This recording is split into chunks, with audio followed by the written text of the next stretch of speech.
Seorang wanita lanjut usia bernama Ketut Puji terpaksa hidup seorang diri di rumahnya di Kelurahan Kerobokan, Kuta Utara, Badung. Dia tinggal di sebuah rumah yang terlihat tidak terawat karena plafon terbuat dari bedek terlihat jebol di beberapa sudut. Ditemui di rumahnya, Puji yang berperawakan kurus dengan rambut putih tercukur pendek terlihat menyendiri. Lurah Kerobokan Ana Agung Oke Wirenate saat dikonfirmasi mengatakan Ketut Puji memiliki keluarga. Namun karena sedikit cerewet tidak ada keluarga yang mau tinggal bersamanya. Wirenate mengungkapkan nenek Puji bukan sebatang kara karena cerewet tidak ada keluarganya yang betah tinggal bersamanya.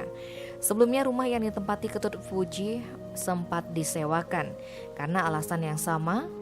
Penghuni kos-kosan memilih untuk pindah. Oke Wirenate menegaskan pihaknya selalu memberikan bantuan bahkan menjadi penerima prioritas.